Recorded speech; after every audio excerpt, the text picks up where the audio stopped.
saya mau sharing tentang hal yang sering kita lakukan, bahkan mungkin banyak waktu kita habiskan buat hal ini, membandingkan diri.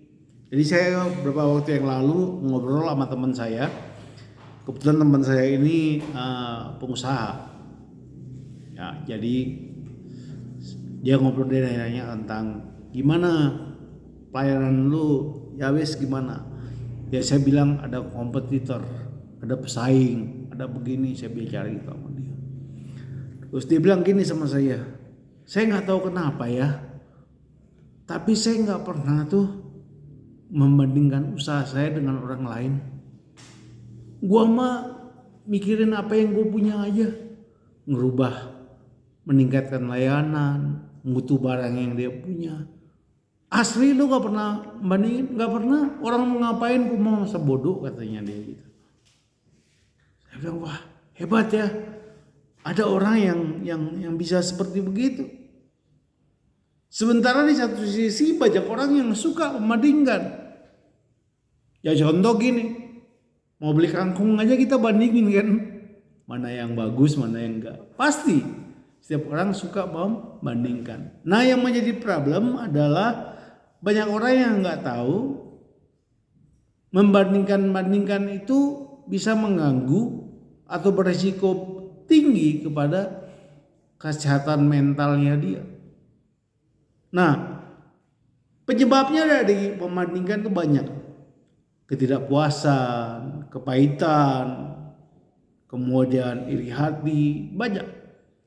Tapi biasanya ketika orang mulai membanding itu dimulai dari adalah hal yang negatif. Jarang orang mau compare dirinya dengan orang lain karena pengen berubah. Makanya jadi orang itu sulit berubah ketika membandingkan diri kita dengan orang lain. Ini memang menyenangkan. Misalnya saya gitu, membandingkan diri saya dengan orang lain. Pasti yang akan saya hitung itu bukan apa yang Tuhan berikan ke saya, tapi apa yang orang lain itu punya. Nah, ketika kita memikirkan orang lain itu apa yang orang lain punya, pertanyaannya apakah kita bisa langsung memiliki apa yang dia punya? Kan enggak. Kalaupun bisa, ada proses waktunya yang membuat apa? Ketika kita menunggu, kita menjadi lebih lelah. Karena apa? Orang yang suka membandingkan, ketika dia menginginkan sesuatu dari orang lain punya, dia belum dapat, dia akan membandingkan lagi dengan orang lain. Jadi hidupnya penuh dengan banding. Makanya Allah mengatakan janganlah menginginkan milik orang lain.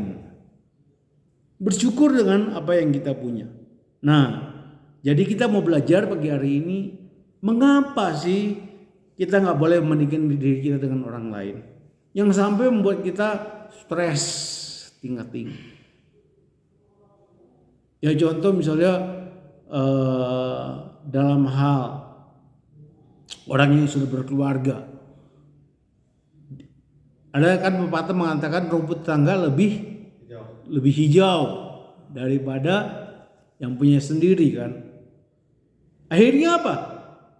Ketika orang itu kan prinsip membandingkan, akhirnya terjadi selingkuh, dosa seperti itu. Nah kita mau belajar. Nah yang pertama, kalau kita suka membandingkan diri orang lain, hal yang paling pertama terjadi dalam diri kita adalah kita tidak mengenal siapa diri kita sendiri.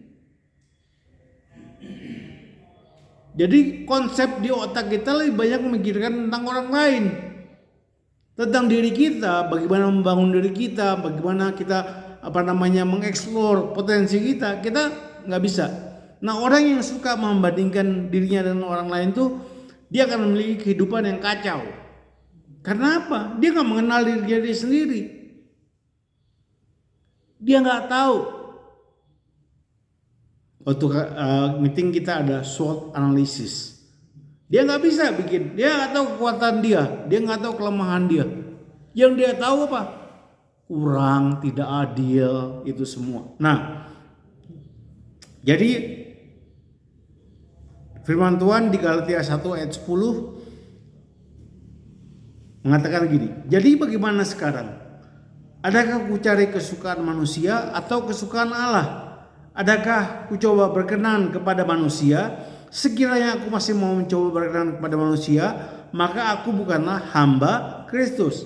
Dalam bahasa Indonesia sehari-hari, Galatia 1 ayat 10 dikatakan, apakah dengan itu nampaknya saya seolah mengharapkan diakui oleh manusia?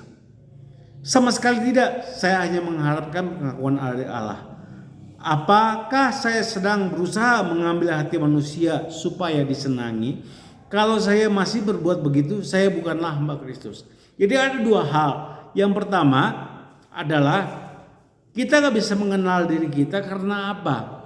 Kita sibuk untuk bagaimana dikenal orang. Oh, gue mau udah baik, gue mau udah, gue itu, gue ini. Akunya gede. Jadi dia punya konsep pemikiran tuh bagaimana menyenangkan dia diterima oleh orang lain. Nah, teman saya ini kan dia bisnisnya tuh gini. Ada barang yang dijual. Dia bilang, gua cuma sibuk bagaimana untuk meningkatkan kualitas layanan dan barang yang gue jual. Wah, saya berpikir ketika saya ini buat firman ini, iya ya. Nah, kalau kita bukan bagaimana meningkatkan kualitas diri kita, layanan kita, tapi kita bagaimana menambahkan sesuatu agar kita disukai orang. Nah, seharusnya kalau kita mau disenangi orang, ya kita punya potensi harus kita naikin.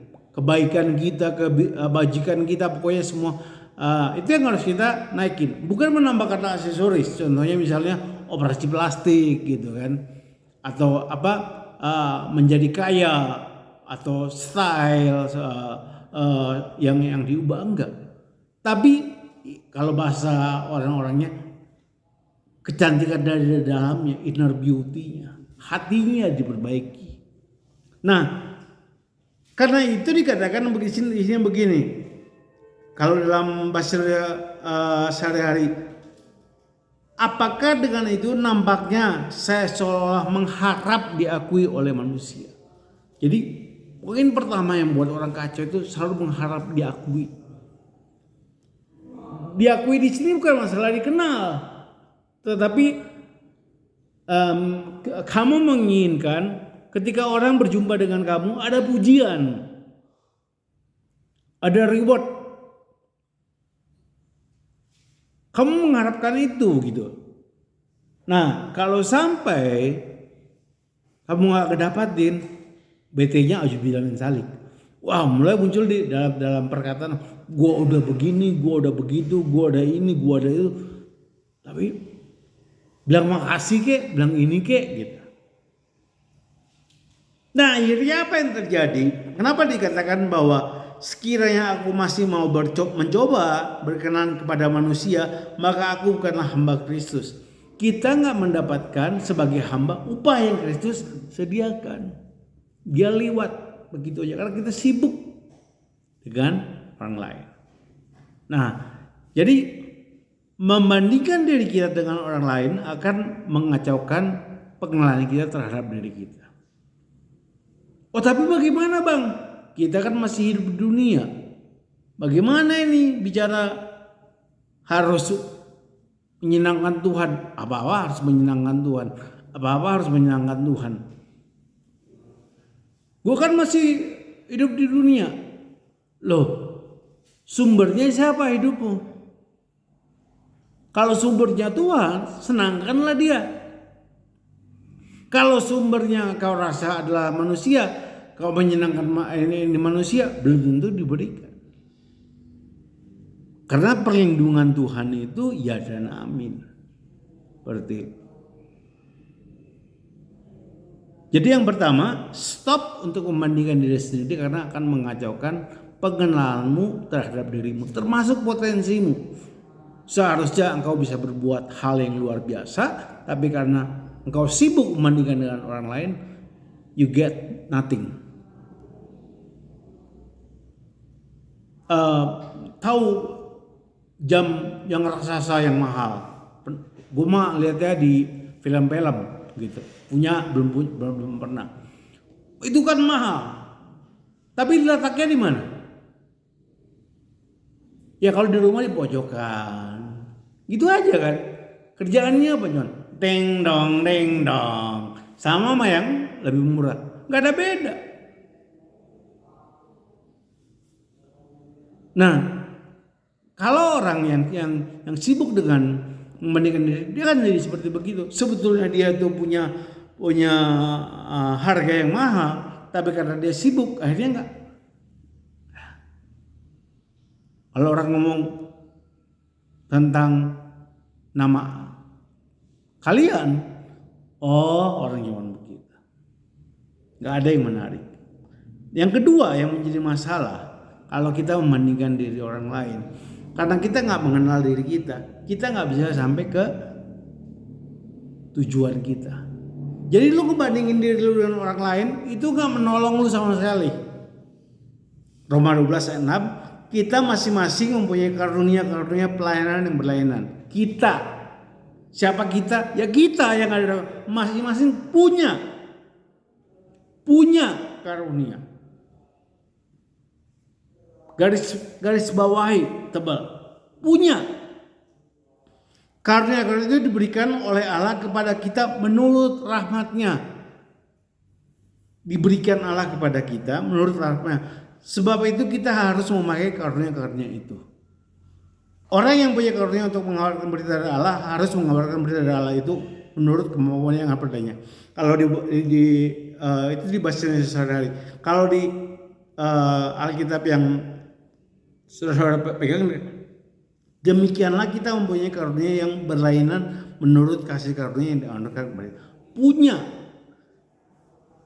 dianugerahkan. Agus punya, siapa aja punya. Tapi masalahnya apa?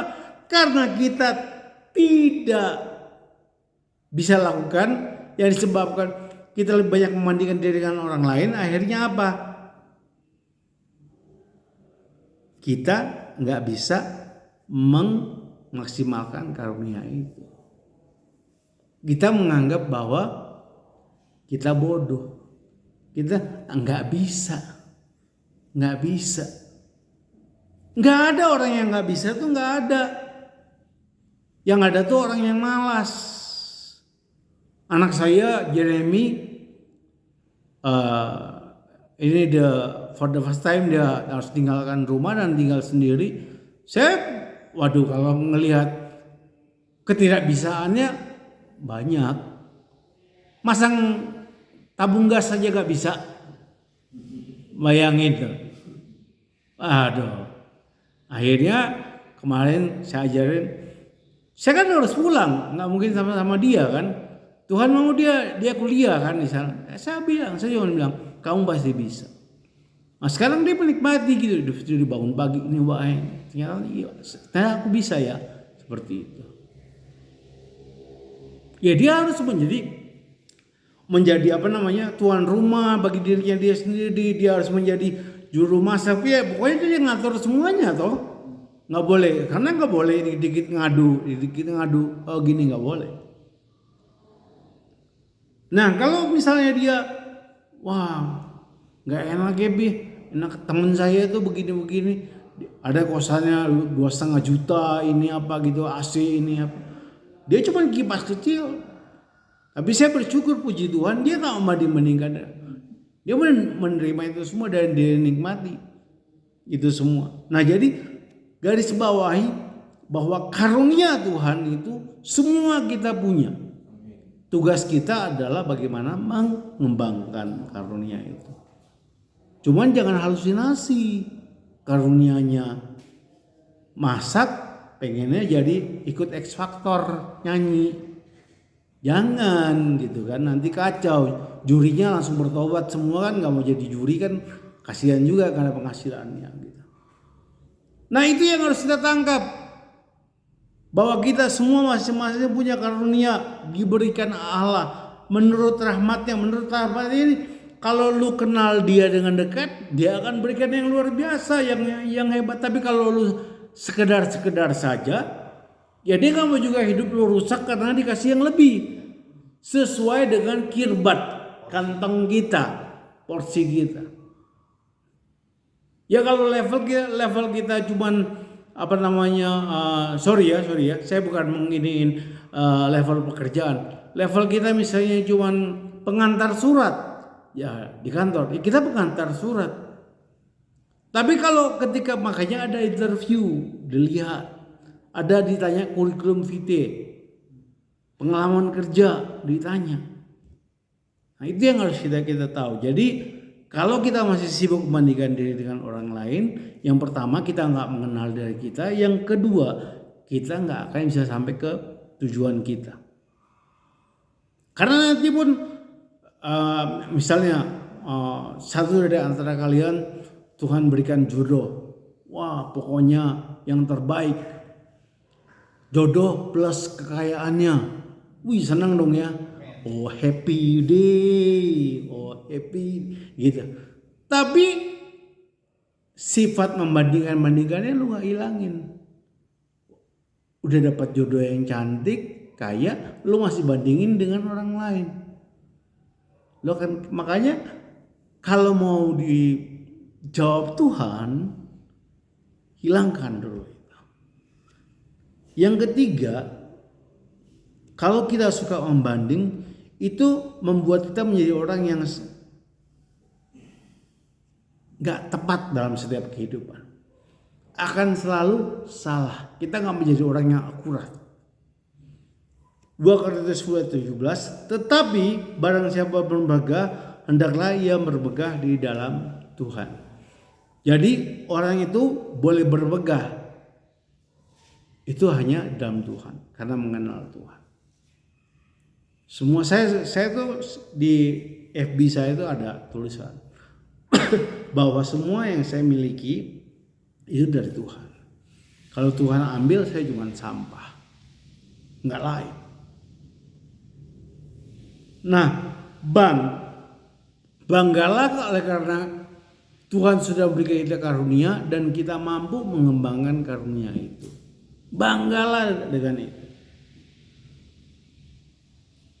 Karena gini, hal yang paling dibenci Tuhan kalau kita belajar firman Tuhan itu adalah kesombongan. Sombong itu banyak. Gini, coba dalam satu hari evaluasi diri kita. Berapa banyak kita ngomong masalah potensi, masalah masa depan, masalah menjadi berkat dibanding dengan masalah kita merasa dirugikan. Kita kayaknya hidup ini curang banget sih, nggak adil banget. Berapa banyak? Nah, yang mematikan potensi kita adalah hal yang seperti begitu. Kalau terus kita bicara tentang tidak fair, Allah itu adil. Jangan pernah keluar dari mulutmu mengatakan Allah tidak adil.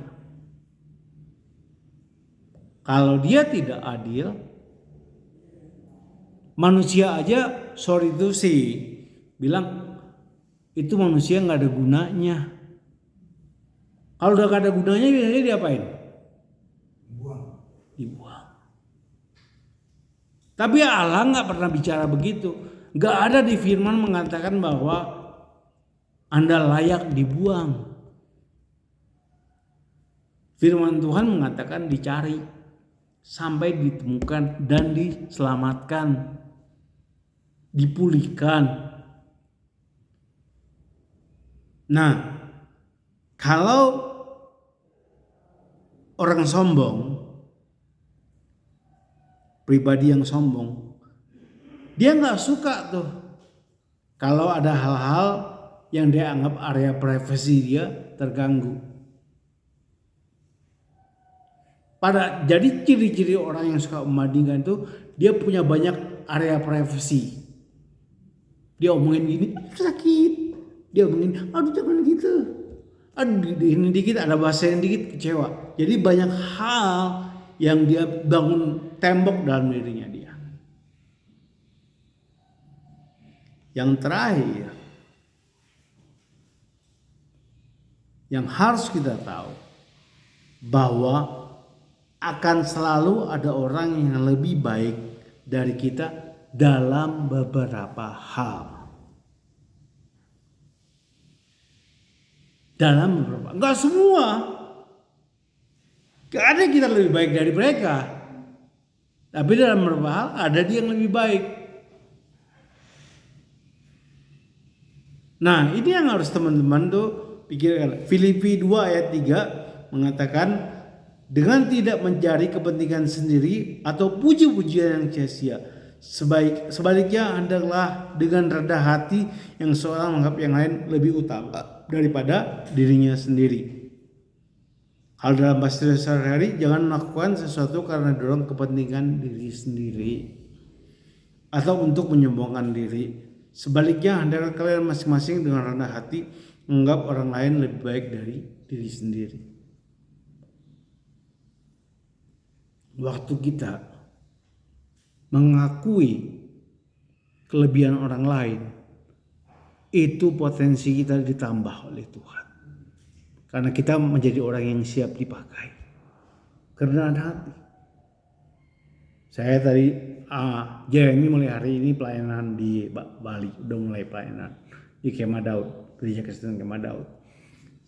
Saya cuma bilang sama dia tadi pagi, Bang, melayani dengan rendah hati. Segala kemuliaan adalah untuk Tuhan.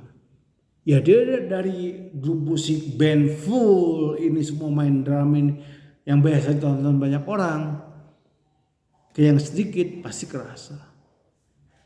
Makanya saya tuh gak pernah pilih pelayanan. Mau khotbah di depan kalian, khotbah di depan banyak orang, saya persiapkan dengan baik semua. Nggak ada saya menganggap ini levelnya ini begini seperti itu. Jangan lakukan untuk kepentingan diri sendiri, tapi kepentingan Tuhan. Ketika kepentingan Tuhan engkau dahulukan, maka kepentinganmu akan dilengkapi oleh Tuhan. Jadi banyak kita ini sayang gitu loh. Seharusnya kita bisa main di lari 200 meter, sanggup di 200 meter, tapi kita bangga kalau cukup jago di 100 meter. Seharusnya kita menjadi berkat bagi bangsa-bangsa, loh itu kan firman Tuhan. Tapi kita ya begini aja. Nah, orang yang suka membandingkan diri itu senang dengan zona nyaman, nggak mau terganggu.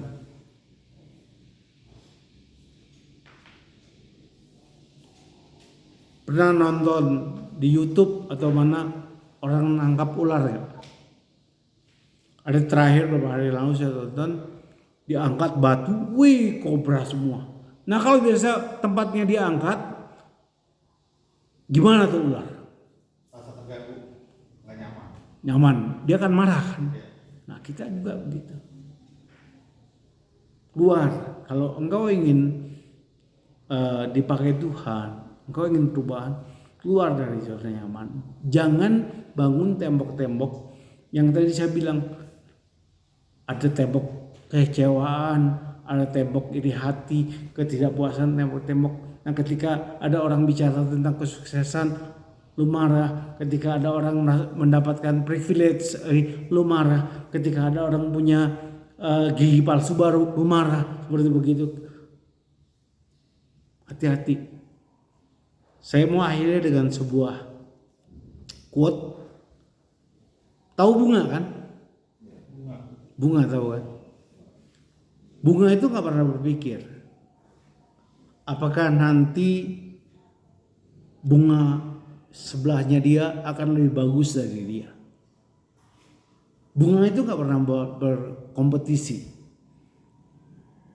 Dia gak pernah berpikir, wah gue harus lebih cantik karena nanti bunga yang lain makan. Dia gak pernah berpikir. Karena apa? Toh semuanya disebut bunga. Ngerti? Gak usah berpikir sebelah kiri kanan lu, depan belakang lu lebih hebat dari lu. Jangan bangun kompetisi yang salah. Karena toh semua namanya adalah manusia, ciptaan Tuhan.